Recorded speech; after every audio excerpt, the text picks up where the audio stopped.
All right. I've been looking forward to this. It's great to have you here. I want to start by thanking you for being here. You all represent the pioneers of the VR industry. And it's a true pleasure to have the opportunity to share with you our vision collectively between Oculus, Stryver, and Walmart on how we can grow the VR industry together. First, I'll introduce myself. My name's Andy Mathis. I lead Oculus for Business Partnerships, which basically means I get to work with really cool companies like you every day, building new, interesting, innovative services that fully leverage the capabilities of VR. I have to pinch myself, truly, that I get to go to work on that every day. It's truly a blessing and a privilege. I'd also like to introduce Yelena Drabkin, who is VP of Product for Stryver, as well as McKeel, who is Senior Director of Digital Operations for Walmart, and Andy Trainor, who is Senior Director of Walmart Academies. And really thank you guys for being here. I'm going to yap a little bit, and then we'll open it up to these fine panelists here. While we as Oculus are more traditionally known for our focus on the consumer, we've seen a groundswell of business use cases start to come to fruition.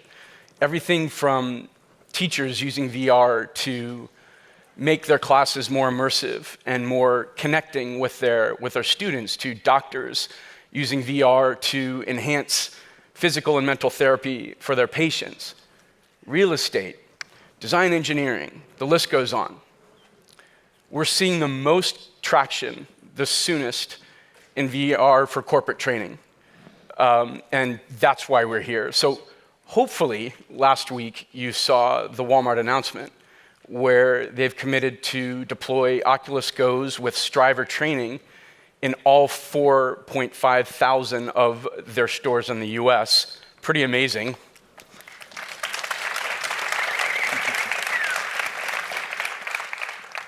So definitely, we're going to talk more about what that's all about and where it began. We have a lot to cover in a short amount of time, so I'll mention that while we don't have Q&A, we'll be happy to take questions after the session, and so we'll all be out there, hobnobbing, available to you for questions. But before we get started with our discussion, we'd like to start by giving you in the audience a glimpse into what Walmart and Stryver are doing to bring training to Walmart employees on the Oculus Go.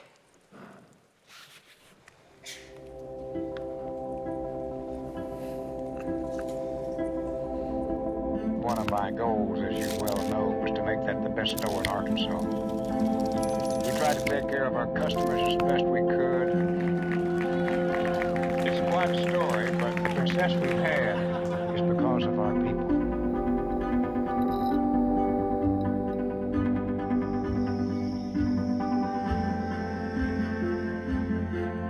This is your VR headset. You're just gonna place that on. Let's hold your remote there. Welcome to Walmart training. For customers. Wow. It's amazing. Click each marker to learn about the different types of orders that will It's very detailed. I mean, it feels like I'm standing in front of the tower. I think I could touch that.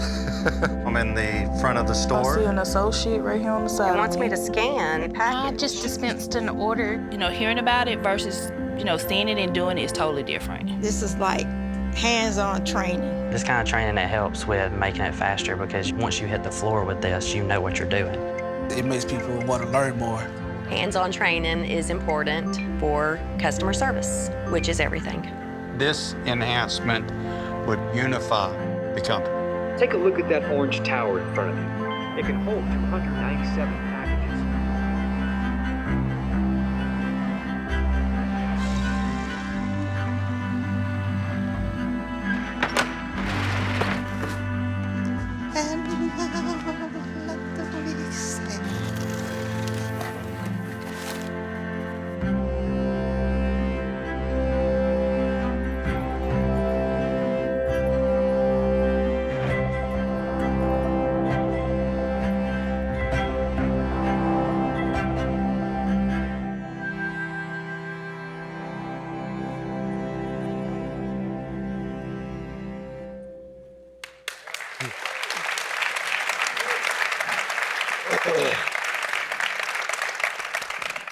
That gets me every time. It really, thanks to you guys for making that possible, and thanks to Becca and Jen Henry and Paula Cuneo and Chris McKelvey and Summer for working with you guys to tell the story. So I'm going to break tradition here. I'm going to start with the end. That would be Andy Trainor. So Andy, I have to say when we first met, you casually told me that you were going to train 1 million people in VR in the next, I don't know, 12 to 18 months, give or take. And I tried to play it off casually, like it was no big deal. But the fact is, my heart skipped a beat when you said that, because training 1 million people in anything, traditional or otherwise, is no small feat. However, doing that with a new technology, that takes guts, that takes innovation. That's impressive stuff. So tell me where that story began for you. Yeah, so first off, appreciate for you having us here. I think what really started it was the academies, which I'm responsible for. So the academies in Walmart is the place we train all of our associates on how to do their job. So as you're promoted to a new role, you come to the academy. There's 200 locations spread across the U.S. They're all attached to an active store, and we do functional and leadership training on the associates so they're prepared to do their next role.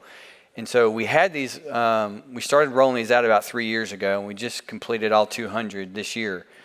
And we met Stryver and started looking at VR on a way to do scenarios that we couldn't necessarily or didn't want to recreate in an active store. So we spend a lot of time in the academies on the sales floor. So probably 70% of the time that we're training them, they're doing activities or actually real life stuff on the sales floor. But what we realized is you don't want to break a store to teach somebody when things go wrong, because you've got customers coming through and it just creates a bad experience. And so what we do in the academies is we start to use VR to create situations that we don't want to happen on the sales floor. So whether it's a spill, an accident, a bad customer service situation, severe weather, lots of different scenarios. And so we started really small with some, what we have is a produce area. It's called a wet wall, where all the produce is, and it's wet, right, because of leafy vegetables.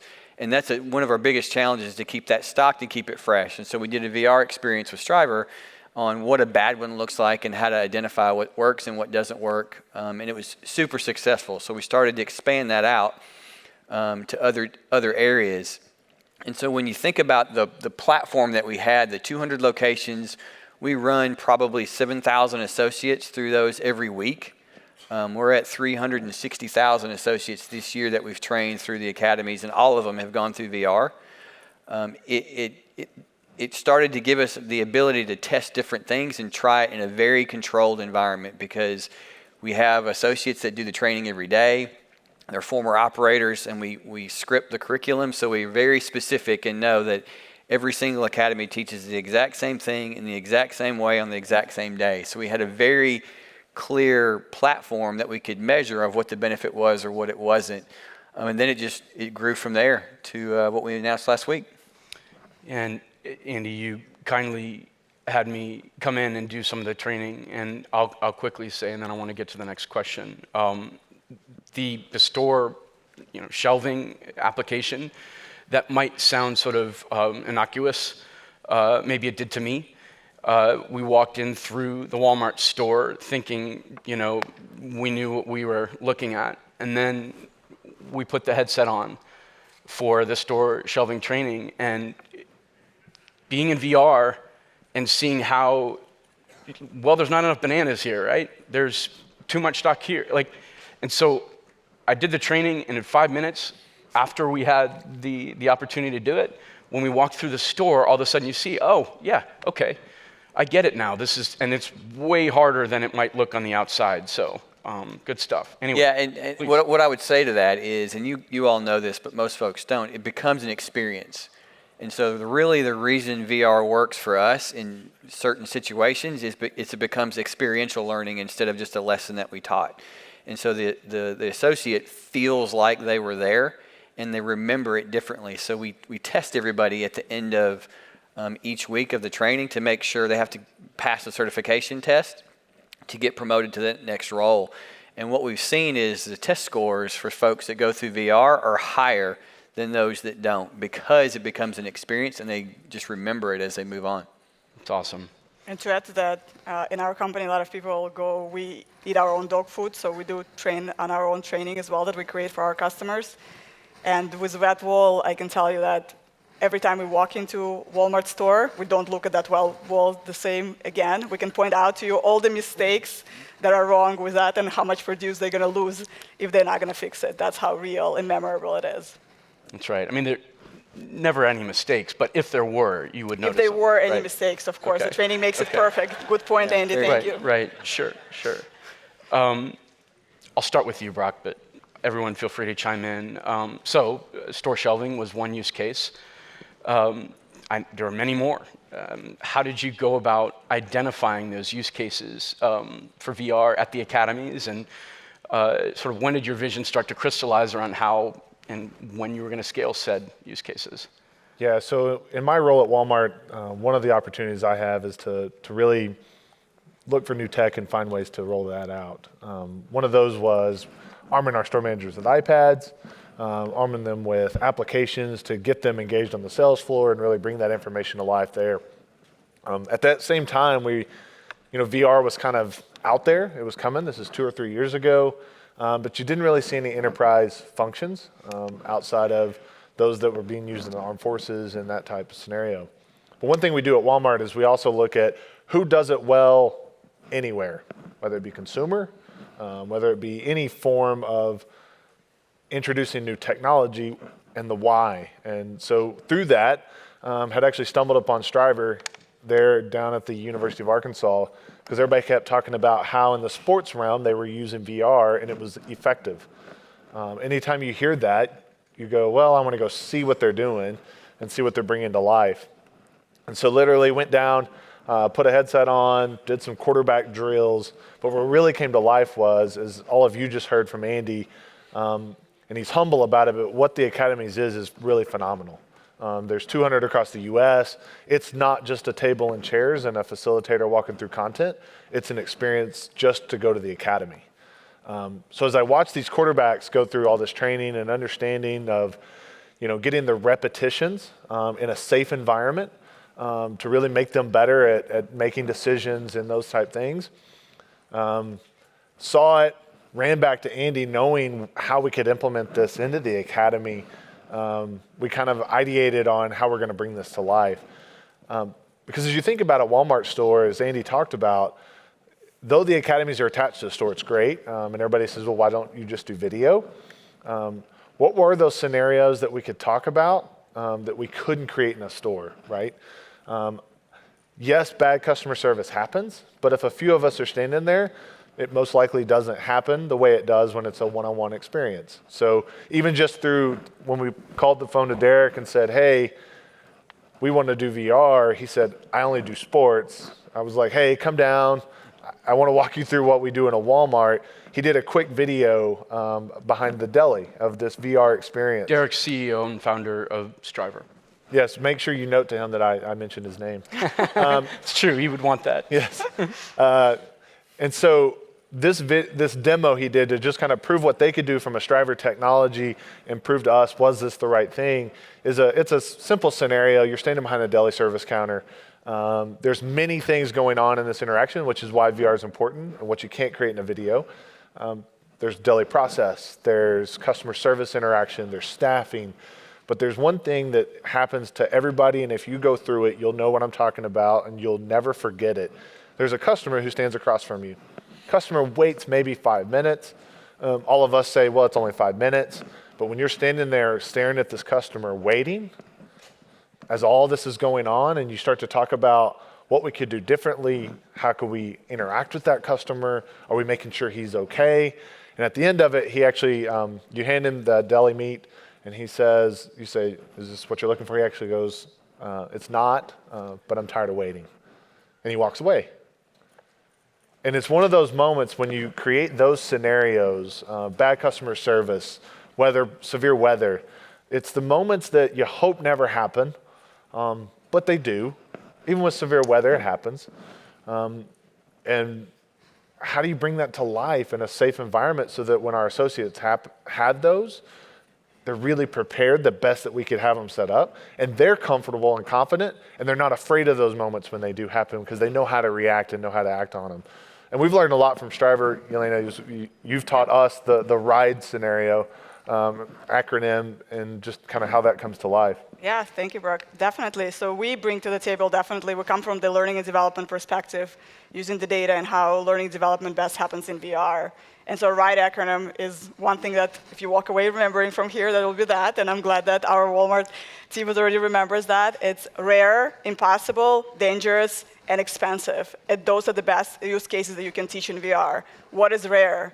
Black Friday was one of the first experiences we have done with the team here. And really that rush that you have to show associates when people are running at you at the store and at the feeling that you get, it's really hard to reproduce. You can watch the video, but really to experience it, you have to put it in VR. Something that is impossible, maybe less applicable in a Walmart experience, but if you're on a production line and there are accidents happen, it's not something that you really want to train your new employees on all the time by making those accidents happen. But it's definitely something that you can put in VR and have people train in a safe environment. Dangerous. Construction sites might be one of those good examples that you can think of training people on where you need a safe environment. And expensive. We all know training costs a lot of money.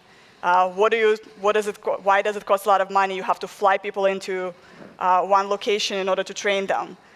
You have to hire people that would train those associates as well.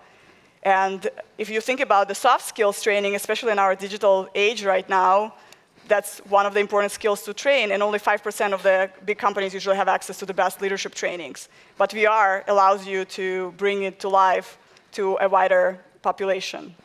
Yeah, I think one of the most impactful ones that we've done, Yelena, is there's a difficult conversations module that we do where you have to have an accountability conversation and a termination conversation with an associate.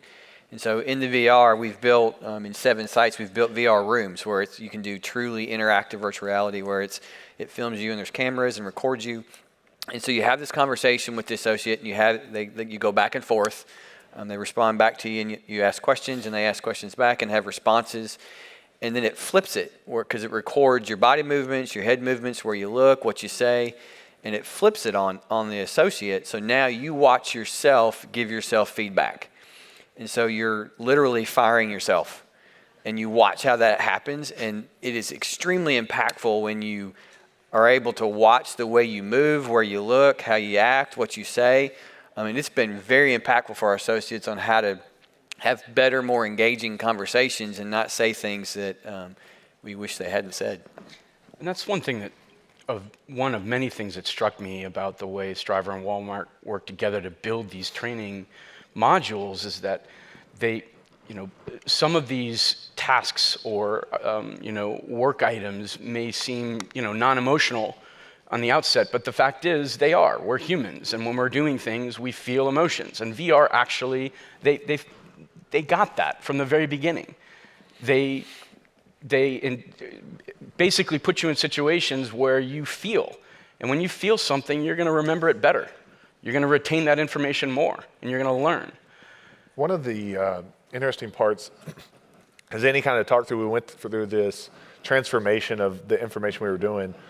We still do a lot of content. We have quite a bit of content that we make part of that training experience. And kind of how we ended up getting to where we are and what you read about last week was, it was really starting to turn a point from training people on how to do their job, but to the example Andy just gave, we started to get into this space where we were helping people just become better leaders, better managers.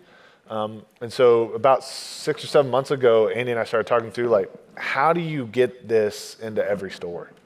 You can't send a full Oculus Rift and a PC, and that's just not possible. Walmart stores are too big. Whether you believe it or not, things get lost in that 100,000 square foot building very easily.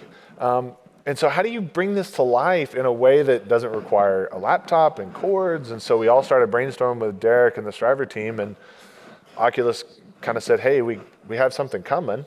And so now what really gets us excited, and where the passion for Andy and myself comes from, is we're now going to be able to take this to our frontline associates, people that It's hard to get training content to every cashier and to every sales floor associate. How do you get them engaged? And it takes time to train. And with this, we can take a 3 or 4 minute module that's really impactful and really invest in our frontline associates to make them not only better at their job, that's important, but when they leave the 4 walls of a Walmart, we're going to make them feel more confident in themselves and how they can impact their community as a whole, and just make them, great associates, not only for Walmart, but outside.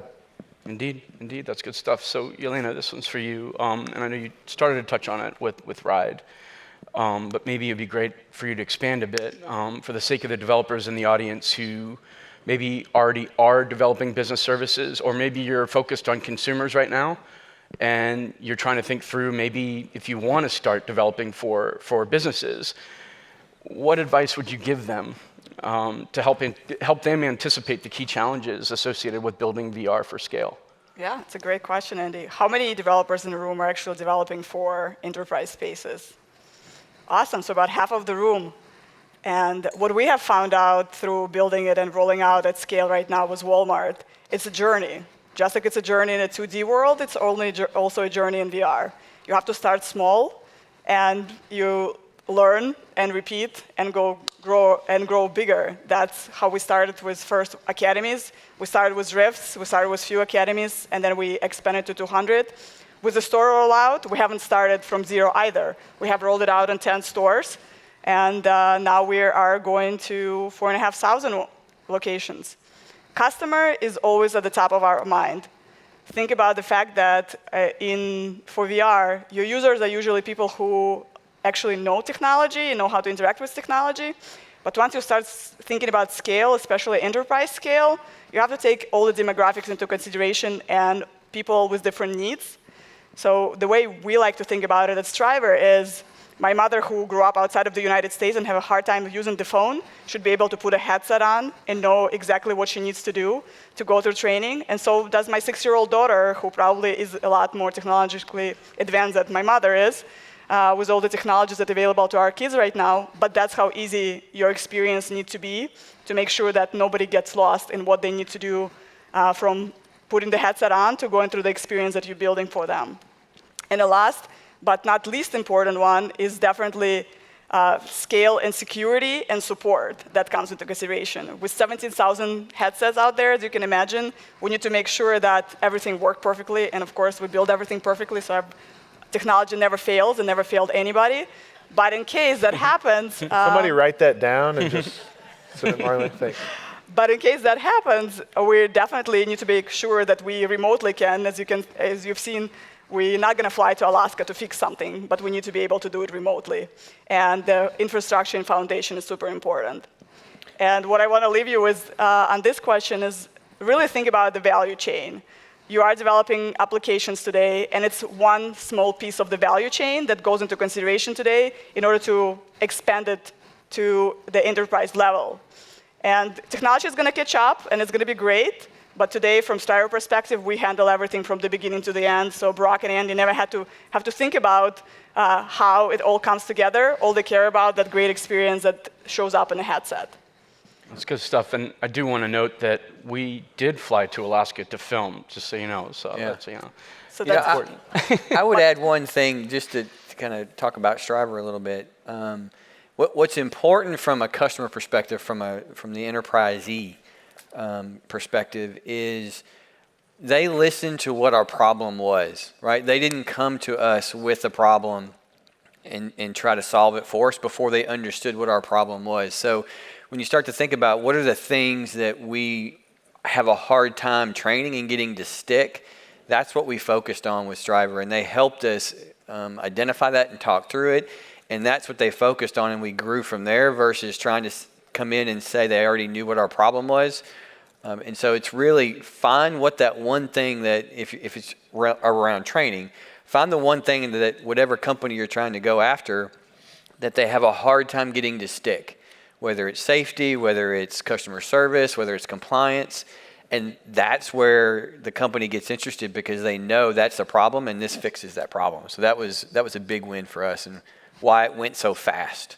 And every rollout is different, so remember that every rollout is different. And just like if you would go on a month hiking trip, you would prepare for it and think about everything you need to have with you in order to make sure that it's successful.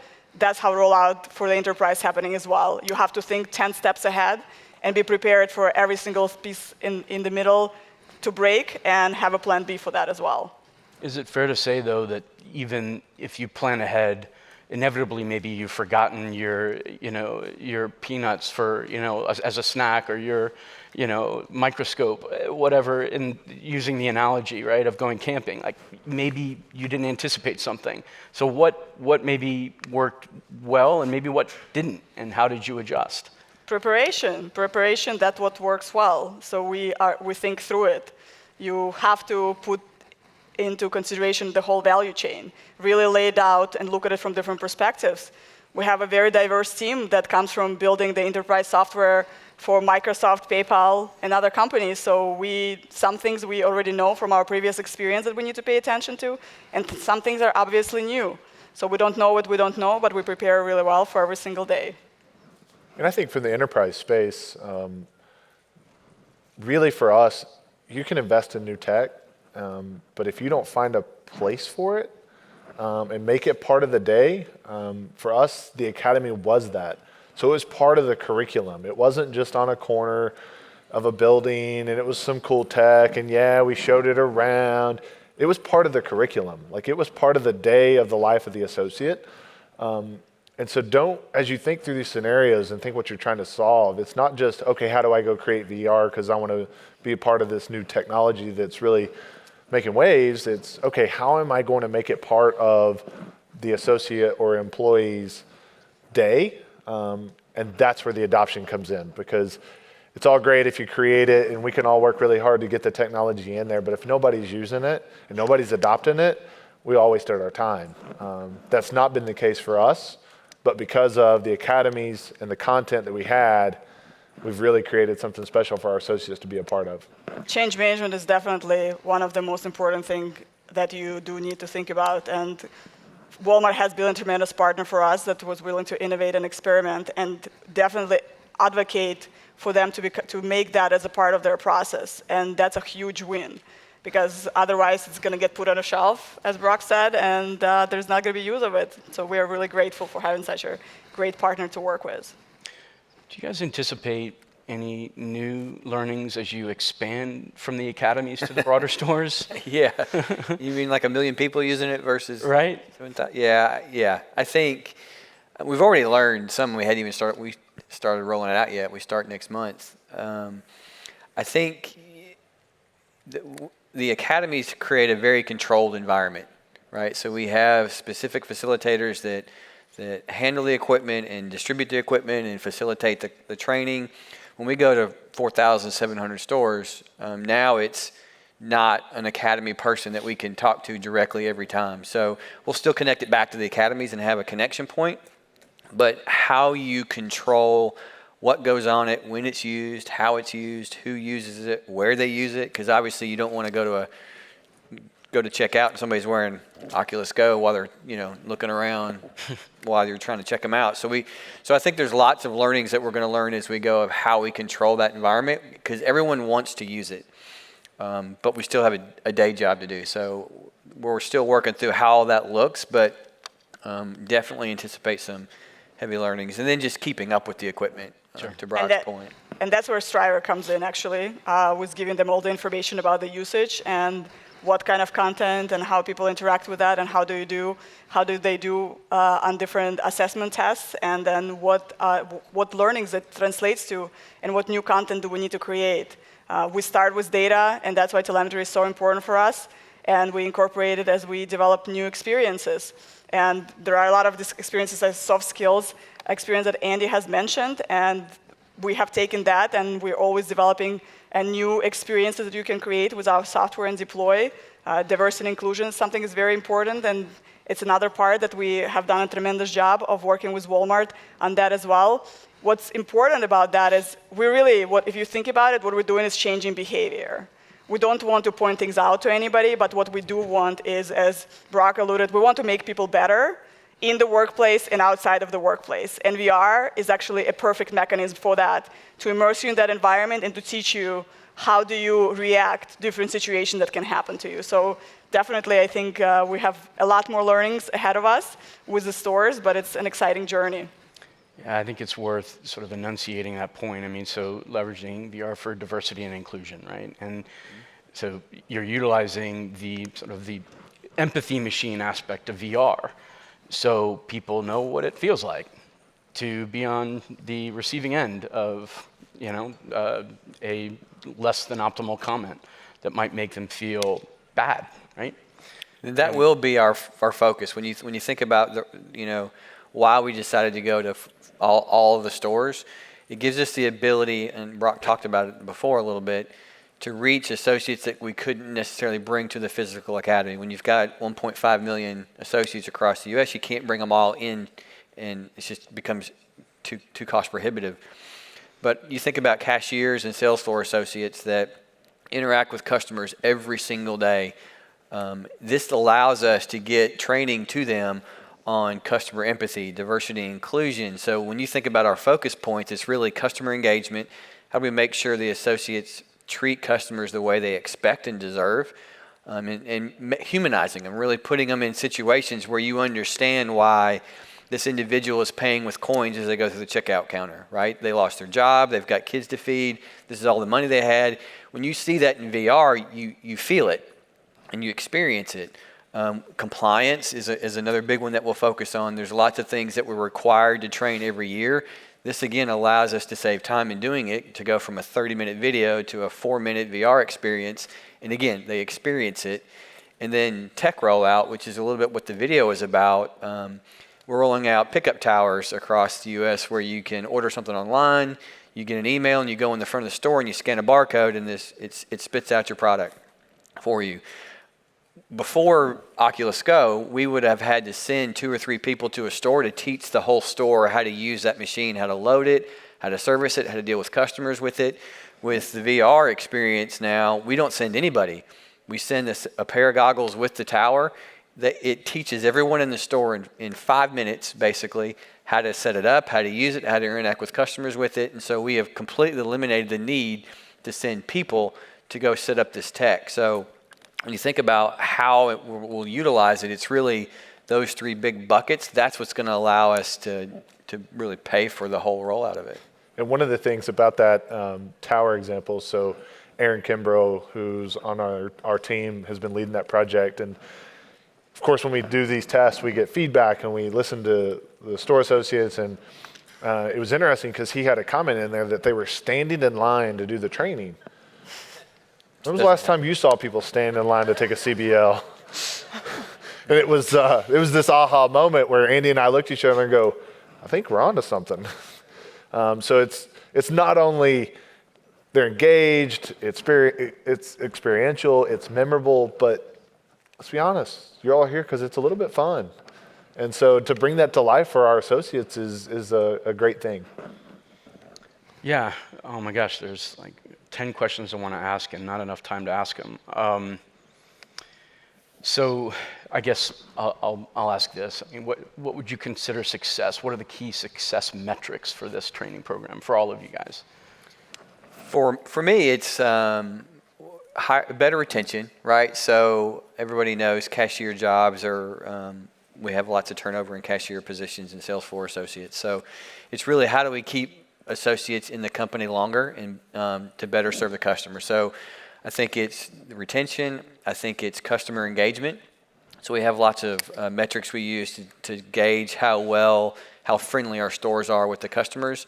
Definitely increase in that. And then just the retention of what we actually teach them. And we're seeing positive trends in every single one of those when we use VR. And that's the reason we got the funds to roll this out. But for me, that's what we measure.